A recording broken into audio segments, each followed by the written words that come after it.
having your writing pieces selected for this year's Inside Outside.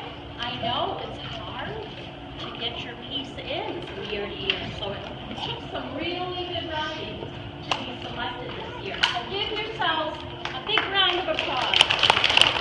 This year. Good job. I heard that you wrote about adventures this year. Am I right? Yeah. Don't you just love adventures?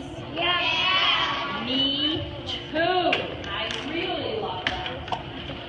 And I sure do, and I have had that love for adventures for a really long time. Adventures can be big, like going far away, or spending a lot of money to go on them, but they can be really small. They can just happen in your backyard, right? Yeah. So, the best thing about adventures, though, is that it helps you find what you really love to do and what really makes you happy. As you go through life and have adventures, there'll be some that are more fun than others.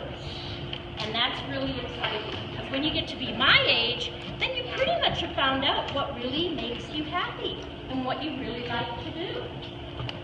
One of my first big adventures, Jen, was with a group of my college friends. And when we graduated from college, here's me. Wow. And that was my VW bus down in college. And 4 of us went across this whole great big country. And there we are standing in front of a redwood tree way out in California. That was a really good adventure. I had a lot of fun. We did it for 2 months. Wow. And I've been on a lot of adventures ever since. But I have found out that what I really like to do is to be near water, or on water, or in water. And in the meantime, I have some adventures teaching. And I bet you might recognize some of these Pilgrims and Indians. Kindergartners, do you still dress up as Pilgrims and Indians at Thanksgiving time? We did it. We did this year. Well, anyway, I think I see Gina Greasock, and I see some Heidi Cease maybe. I think there's one more picture with some more. These guys are 5th graders now. Eliza and Jane. Oh my goodness. So I had 33 years of adventures right here at this school with mostly kindergartners, but some and it was lots and lots and lots of fun. But as I said, one of the things I really found out that I like to do is be near the water. And way back before I was even married, my boyfriend took me for a sailboat ride. And here we are on Spofford Lake in New Hampshire. And you've been to New Hampshire? I think I've been. And he soon said 3 important words. I love you. And then he said 3 more important words. And those were, let's go sailing. So I knew he was the one for me. He's my husband, my one and only. Yes, I'm Rick. And we have found many, many happy moments on the water ever since. We have a pontoon boat that we like to go out in. That's a lot of fun. I have a pontoon boat. You have a pontoon boat? Yeah, I got it. That needs a motor though, and motors are noisy. I kind of like the quietness of sailing. And here I am on my little lake in Tully Lake, and we have sunfish sailboats. They're really little, and we have a regatta every year, and that's like a little race. And I found out I really like doing that. So, lots of times when I go on trips, I like to, if I'm near water, I like to go sailing. And here's a schooner that I found in Kennebunkport, Maine. And if you look really, really carefully at the next picture, you're going to see somebody you know. Besides me, there's me. We went on a trip together, and she liked sailing too. Didn't we have fun? Yeah. That was in the Atlantic Ocean in Maine. Is that Mrs. Welch? This lady here you don't know. She was my friend from college. That was me there. Mrs. Albee. Read on this. Up there. And my sister, You and your husband. really wanted me to videotape this, and so thank you to Eddie's father. His name is Eddie too. He is graciously videotaping this. And but she lives in Naples, Florida, and there I am sailing in Naples Bay in the Gulf of Mexico.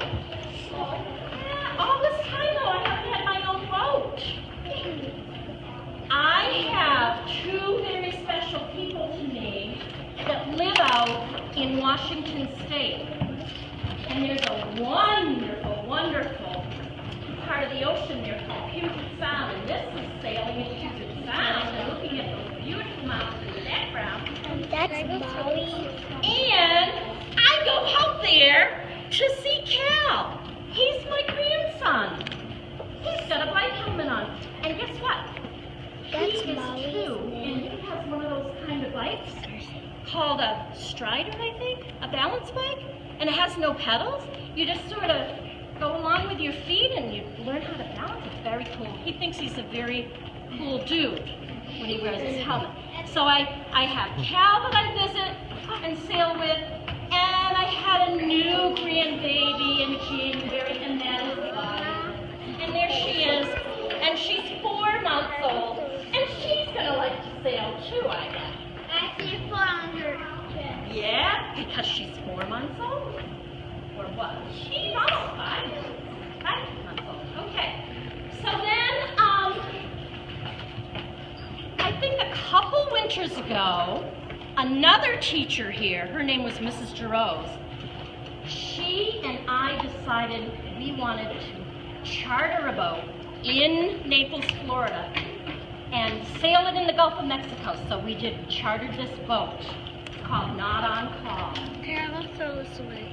And there I am, learning how to sail. I have to take a lot of lessons to learn how to do this. How do you sail? Well, there's a lot to it. There's a lot of things you have to do. Right there, I'm learning how to do the winch, and that controls one of the sails on the boat. And there I am steering it. Whoa. This is on that same charter. There I am steering again. And then I really was having fun on boats, and I decided to rent and live on a boat in a marina. This is a marina. And I lived in a boat there. And this is, I took the boat out, and this is the Intercoastal Waterway. Oh, it goes, I've got a map coming up and I'll show it to you, but the Intercoastal Waterway is a nice place to boat because you don't have to go way out in the ocean where the big waves are. If you're a little bit afraid of that, like I am, you can stay inside and go on the Intercoastal Waterways, and it's not so wavy and windy. It's a little bit calmer. It's like a little highway. This is what I really want to end up doing. This is a boat I've lived on for a while. It's called a trawler, and its name is Choices. And do any of you remember Mrs. Hartnett? I had her in first grade. This boat is right near where Mrs. Hartnett goes in, oh no, in Florida. She goes to Florida now. Yep, and this is right near there. That boat right now is doing a really cool trip. It is doing the Great Loop, and that's what Mrs. Murray wants to do one of these days. The Great Loop is this wonderful trip that you can take with your boat. And you follow these red lines. Doesn't matter where you start. You can start anywhere on the red lines. And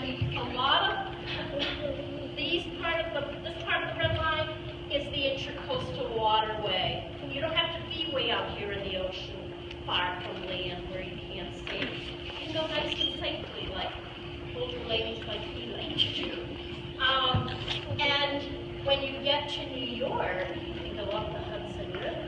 And 4th and 5th graders, I want you to tell me what this is right here. 4th graders, what is that?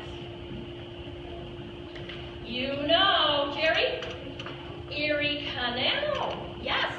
And Choices, that trawler I just showed you, is on the Erie Canal now, and it is right about here right now.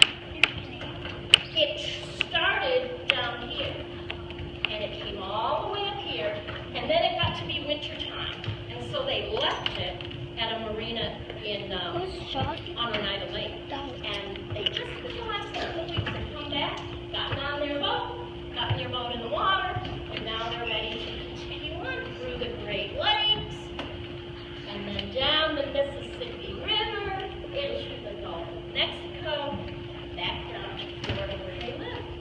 How cool is that? Doesn't that sound like a really good trip to go on? Oh, man, they've already been doing it a whole year. Well, a couple of years ago, Mr. and Mrs. Murray decided they needed to buy their own boat. And we looked and looked and looked, and we found one. And her name is Lake Effect, and there she is. That's our very own boat.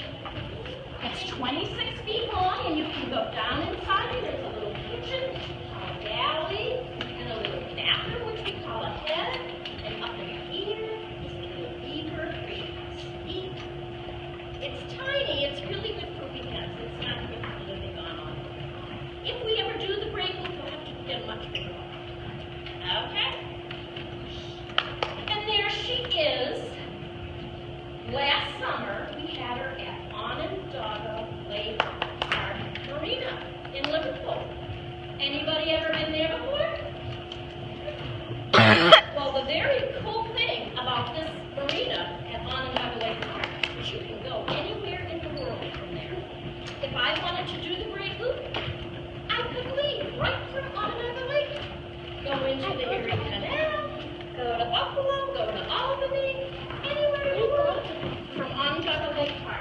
This summer, Lake Effect is going to be in Minneapolis. So that'll be fun. She's a little bit too big for our lake. Okay?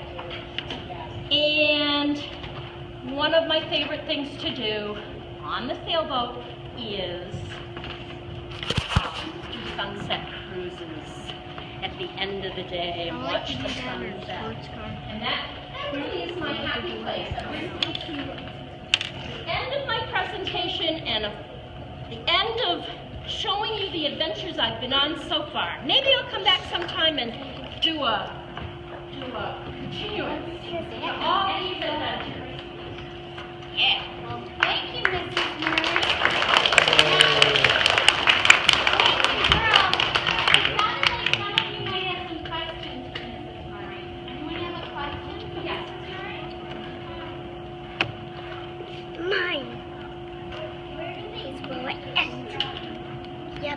Everybody that does the Great Loop starts in a different place. Maybe somebody lives in Michigan, so they would start in Michigan, right? Or maybe they live in Albany, New York, so they would start in Albany. Or maybe they live in North Carolina, so they'd start there. Maybe they live in New Orleans, so they'd start there. Yeah. Yeah. That is a really good question that I could look up, or you could look up. It's online. I don't know it off the top of my head, though. Most people do it in 2 or 3 years. Yeah, yeah.